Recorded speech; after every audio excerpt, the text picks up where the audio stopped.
Today's topic is why our running athletes train differently now, and this kind of all started... Have a sip of your coffee, James.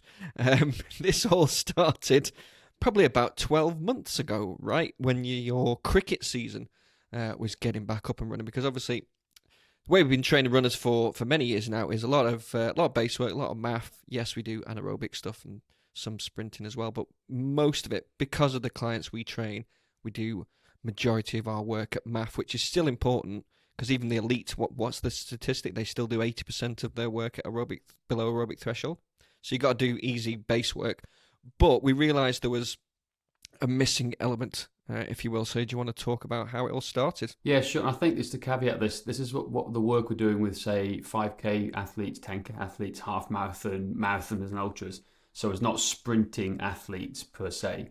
However, what we're going to talk about is how we take what we work with sprinters to these athletes. To the endurance world. Endurance world. Exactly. So it started off where I knew the Wales over 40s team was starting up and I wanted to get back into training properly. I've done a lot of running, trail running in the mountains here in Wales. I love it. It's something I enjoy doing. However, I knew for me to keep up with the young kids in Cardiff, I think that's a really good way to put it, I need to make sure I maintain my speed. So I started doing a lot more speed work and sprinting drills as part of my daily routine almost. So a lot of stuff from Mike Boyle's ideas, where he got a lot of it also from Tony Holler, who, shameless plug, is coming on the podcast, and I'm so excited about that,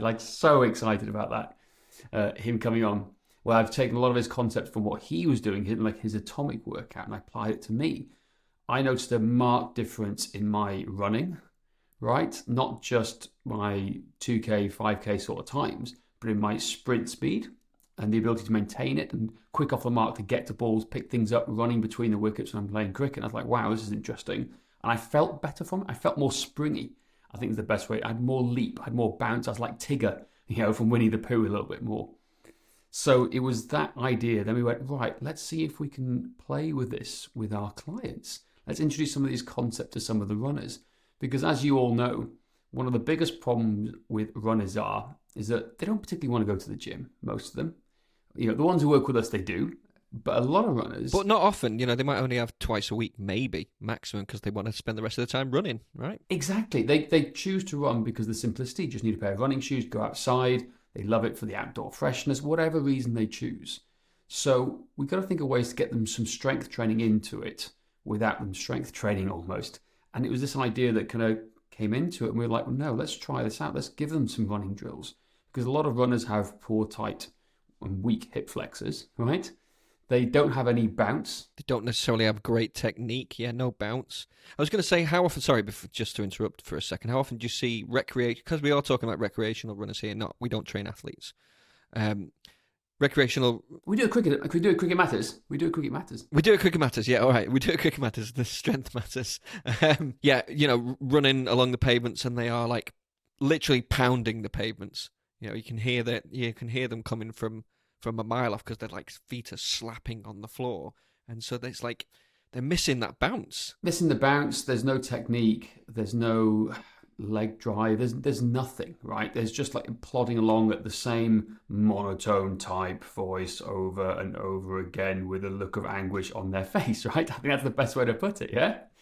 So if you look again, I always joke to have a look at a recreational runner who's on the pavement and look at their face of sheer despair and anguish. They're training at too hard an intensity that they don't seem to be enjoying, yet they still do it over and over again with loads of kinesiology tape strapped all over them, holding them together.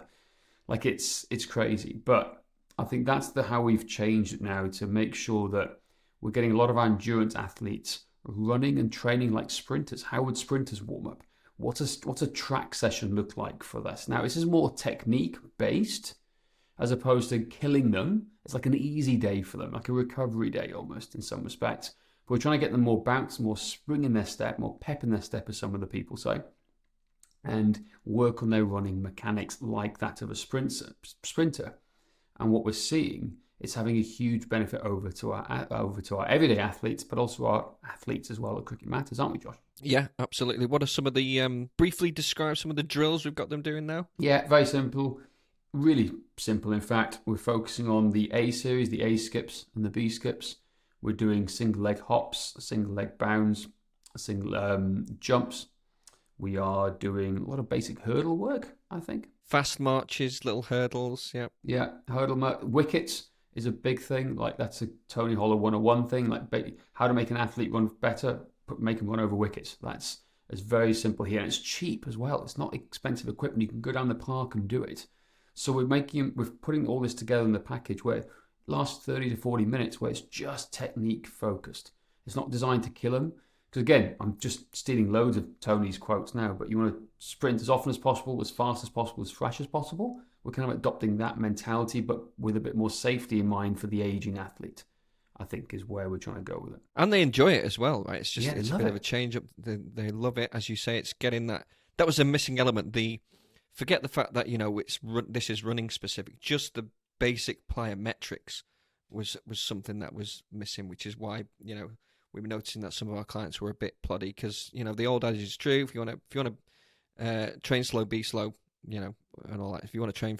If you want to be fast, you got to train fast. You got to do some plyometric work, and that was kind of a little missing element that our recreational runners didn't have, and it's having great carryover now. Do you want to give got some statistics from our clients? This is to go out there. Well, yeah, I think the first thing it was like, okay, it was great, it's working for me, but does it work with our clients? So the first thing we wanted to test out was, does it work with Teresa Warren? So Teresa is our gold star legendary member within the coaching platform, and she has been doing a lot of work with us now over the last 3 to 4 years. So we've done a lot of base work, we've done a lot of great stuff. She runs ultras, she runs 10Ks, 5Ks.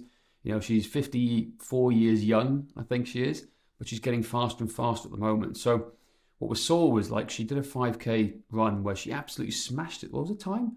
She did 22:05, I think it was.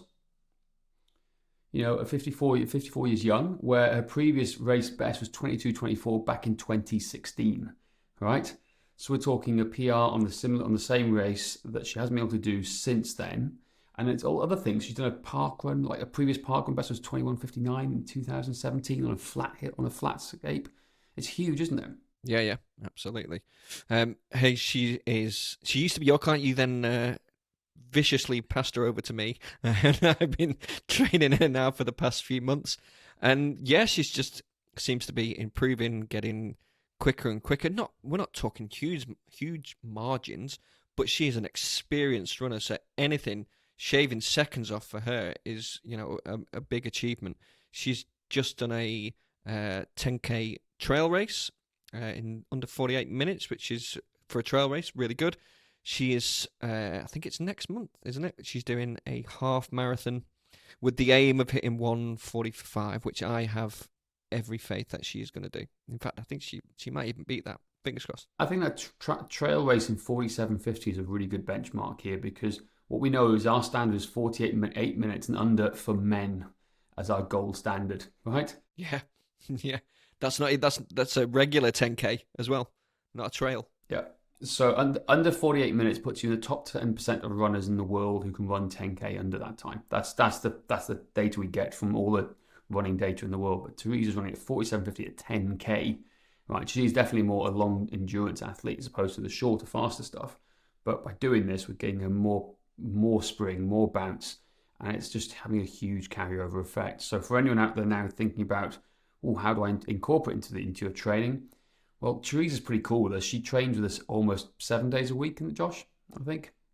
We've built her up to that, and she finds time. She's a busy executive, right? So she has to find time to doing this. So do you want to give an idea of what her training plan is at the moment, maybe off the top of your head? Off the top of my head, I was going to say, because I haven't got True Coach open, she's doing 3 days back to back so we can, increase the volume. She's doing some 1,500 meters at 120% pace. Then she's doing that's on a Friday. Then on Saturday, she's doing some pace works at specific marathon pace. And then she's doing a longer, slower math run, basically. Plus, she's doing running drills. Plus, she's doing some strength training. I think she does running drills twice a week and strength training once a week. Yeah, so she's doing a lot. It is a lot. So in terms of a week, obviously she's working towards half marathon. And I think we'll do another podcast, actually, Josh, on how we train people for half marathons and marathons and what our format is.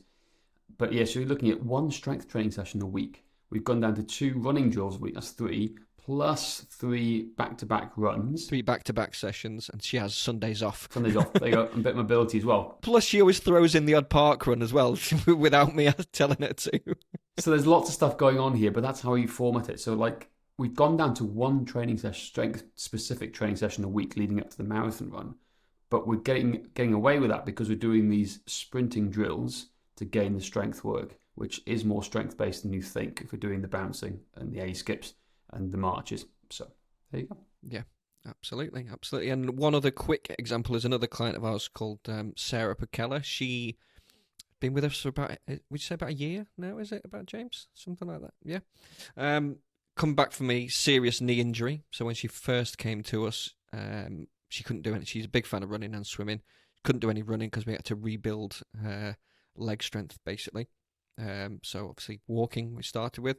Then we built her up and up and up, strengthened, stabilised her knee, took her into walk jogs, which we had to then build up 60 minutes in walk jogs, and it's sort of layer upon layer upon layer, where now she's able to do basic plyometric work, hop and sticks, hop and bounces, plus these running drills as well. And she's done a decent amount of base work. She was getting a bit frustrated with math, not getting any quicker. But now, I would say in the last month or two, it's starting to have that effect, and her pace is gradually improving, and she's really noticing the benefits, which is awesome. Exactly. That's awesome. I love it. Well, Sarah, big kudos and shout out to you as well and everyone out there. I think there's so many more topics around the running thing because we get a lot of runners here at Strength Matters, don't we? And we're working with and how we combine it. I think we should go more in depth on specifics, I think, at a later date. What do you think, Josh? Yeah. No, sounds good.